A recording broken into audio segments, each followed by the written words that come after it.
Hello दोस्तों, stock market की दुनिया में आपका स्वागत है। और आज हम बात करने वाले हैं कि डाइवर्सिफाइड पोर्टफोलियो कैसे बनाएं। तो सबसे पहले मैं आपको बता दूं कि डाइवर्सिफाइड पोर्टफोलियो क्या होता है। डाइवर्सिफाइड पोर्टफोलियो में ये होता है कि स्टॉक मार्केट में मतलब कि अलग अलग सेक्टर रहते हैं, जैसे कि बैंकिंग है, फार्मा है, फिर एफएमसीजी है या ऑटो है। ये सब अलग अलग सेक्टर है, ठीक है ना। तो ऐसे कई सारे सेक्टर है, तो उसमें से आपको मतलब कि पहले ये नक्की करना होगा कि कौन से सेक्टर में आपको मतलब कि कितना फंड आपको डालना है, ठीक है ना। आपका जो भी कैपिटल है उसमें आपको डिवाइड करना होता है कि मेरा ये जो कैपिटल है उसमें से मैं ये सेक्टर में इतने पैसे डालूंगा, ये सेक्टर में ऐसे इतने पैसे डालूंगा। तो वो आपका जो भी फंड है उसको आपको डाइवर्सिफाइड करना रहता है, ठीक है ना। तो मतलब जो भी मतलब के सेक्टर है उसमें अलग अलग कितना आपको कितने परसेंट आपको डालने हैं वो आपको डिसाइड करना रहता है कि मैं ये पर्टिकुलर सेक्टर में इतना कैपिटल डालूंगा, ये पर्टिकुलर सेक्टर में मैं इतना कैपिटल डालूंगा। और दूसरी एक चीज़ बता दूं दोस्तों कि मतलब कि डाइवर्सिफाइड पोर्टफोलियो का मतलब ही यही होता है कि आपको जो सारे जो पैसे होते हैं, आपके जो भी फंड है या आपका जो भी कैपिटल है, वो आपको एक ही जगह जगह पे नहीं डालना होता है, कोई एक ही कंपनी में या एक ही सेक्टर में नहीं डालना होता है, ठीक है ना। जो भी आपका कैपिटल है उसको आप पहले तो आपको ये करना है कि अलग अलग सेक्टर सेक्टर आप चूज कीजिए। और वो अलग अलग सेक्टर में जो भी मतलब कि अच्छी कंपनियां हैं, जो आपको लग रहा है कि हाँ ये प्रॉफिटेबल कंपनीज है और इसमें ग्रोथ अच्छा हो रहा है और इसके शेयर के भाव है वो भी अच्छे बढ़ रहे हैं और इसमें आगे भी ग्रोथ हो सकता है। तो उस हिसाब से आपने डिसाइड कर लिया कि हाँ मतलब कि मुझे जो भी कैपिटल है वो इस हिसाब से मुझे डाइवर्सिफाइड करना है या अलग अलग जगह पे मुझे इन्वेस्ट करना है, ठीक है ना। तो ये तो आपने मतलब कि फिक्स कर लिया कि मेरा इतना कैपिटल है और ये कैपिटल में मुझे इतने मतलब पार्ट करने हैं और उस हिसाब से मुझे अलग अलग सेक्टर में मुझे इन्वेस्ट करना है, ठीक है ना। तो ये बात हो गई सेक्टर की। और जो भी आपका फंड है उसको आपने डिवाइड कर दिया। अब डिवाइड करने के बाद आपने ये तो आपने डिसाइड कर लिया कि ये सेक्टर में इतना डालना है, ये सेक्टर में इतना डालना है। लेकिन उसमें भी बहुत सारी कंपनियां हैं, ठीक है ना। तो उसमें जो भी कंपनियां हैं उसमें मतलब कि जो अच्छी कंपनियां हैं, जो टॉप की कंपनियां हैं और जिसका कामकाज अच्छा है, तो उसमें आपको मतलब कि ये तो फिक्स ही कर देना है। तो इसमें मुझे कुछ मतलब कि जो अच्छा है उसमें तो मुझे कुछ फंड तो उसमें डालना ही है, ठीक है ना, क्योंकि वो सेफ हो जाएगा आपका। फिर उसके बाद आप क्या करेंगे कि जो भी सेक्टर है उसमें आपने अच्छी कंपनी थी वो आपने चूज कर ली। उसके बाद क्या होता है कि हर एक सेक्टर में मतलब कि उसमें भी जो कंपनी होती है उसमें भी डाइवर्सिफाइड होता है। जैसे कि मिड कैप हो गया, लार्ज कैप हो गया, स्मॉल कैप हो गया।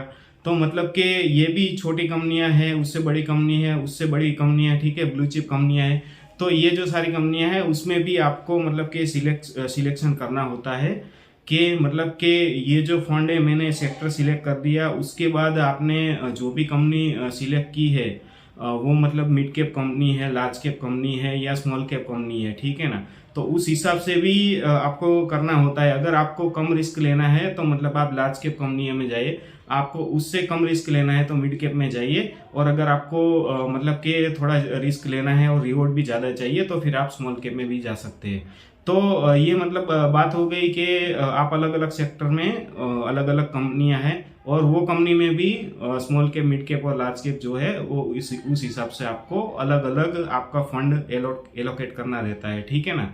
तो ये बात हो गई इक्विटी की दोस्तों, मतलब कि पर्टिकुलर स्टॉक मार्केट में अगर आपको इन्वेस्ट करना है तो उसके लिए ये बात हुई कि स्टॉक मार्केट में पर्टिकुलर ये शेयर में या ये कंपनी में मुझे इन्वेस्ट करना है। लेकिन मतलब कि डाइवर्सिफाइड पोर्टफोलियो का मतलब सिर्फ सिर्फ मतलब कि स्टॉक मार्केट के लिए मतलब कि सीमित नहीं है। उसके अलावा मतलब कि कुछ लोग ऐसे होते हैं कि मुझे ज्यादा जोखिम नहीं लेना है, ठीक है ना।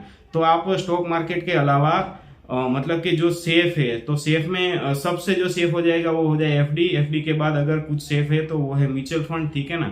और म्यूचुअल फंड भी होगा और फिर गोल्ड भी होगा। तो मतलब कि आपका जो भी कैपिटल है और आपका जो भी कैपिटल है जिसको आपको इस तरीके से आपको डाइवर्सिफाइड करना है अलग अलग सेक्टर में, और उसके बाद इक्विटी में अलग अलग सेक्टर में, और उसके बाद फिर हो गया गोल्ड हो गया, म्यूचुअल फंड हो गया, एफडी हो गया, उस हिसाब से आप कर सकते हो। और अगर मतलब कि आपको बड़ा इन्वेस्टमेंट करना है, आपका कैपिटल बहुत ज़्यादा है और आपको लगता है कि हाँ मैं कोई प्रॉपर्टी भी खरीद सकता हूँ, तो आप वो प्रॉपर्टी में भी कुछ पैसा डाल सकते हैं, ठीक है ना दोस्तों। तो मतलब कि आज का जो हमारा टॉपिक था वो टॉपिक ये था कि आपका जो भी फंड है, जो भी कैपिटल है, उसमें उसको आप इक्विटी में अगर आपको डाइवर्सिफाइड करना है तो आप किस तरीके से करेंगे, उसके अलावा। और हाँ दोस्तों, दूसरी बात मैं आपको बता दूं कि आप जो भी मतलब कि पोर्टफोलियो बना रहे हो, जो डाइवर्सिफाइड पोर्टफोलियो आप जो बना रहे हो, उसमें आपका व्यू हमेशा लॉन्ग टर्म होना चाहिए। ऐसा नहीं है कि मतलब कि शॉर्ट टर्म के लिए आपने डाल दिया। डाइवर्सिफाइड पोर्टफोलियो करने का मेन जो बेनिफिट होता है वो ये होता है कि आपका जो रिस्क होता है वो डिवाइड हो जाता है। मतलब कि आपने अलग अलग सेक्टर में अगर पैसा डाला है, ठीक है ना, तो अभी मार्केट जो भी चल रहा है उस हिसाब से अगर कोई सेक्टर है वो ऑल टाइम हाई चल रहा है, कोई सेक्टर है वो अभी इतना अच्छा नहीं कर रहा है, और कोई सेक्टर है वो मतलब के करेक्शन में है, ठीक है ना, तो वो टाइम पे आप अलग अलग जगह पे आपने अगर इन्वेस्ट किया होगा तो ऐसा नहीं होगा कि एक साथ आपका पैसा बढ़ जाएगा या एक साथ आपका पैसा घट जाएगा, लेकिन आपका जो रिस्क होगा वो एवरेज हो जाएगा, वो मैनेज हो जाएगा रिस्क, ठीक है ना।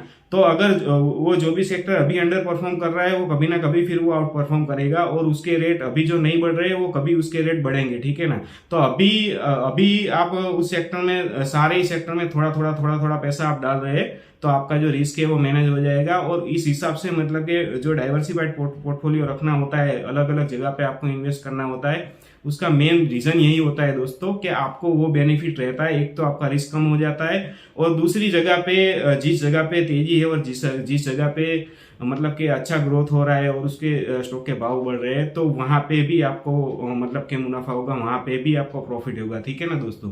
तो आज की वीडियो में यही है कि आपको डाइवर्सिफाइड पोर्टफोलियो कैसे बनाना है। और अगर आपको मेरा वीडियो अच्छा लगा हो तो प्लीज सब्सक्राइब कीजिए और ज्यादा से ज्यादा शेयर करें। थैंक यू वेरी मच दोस्तों।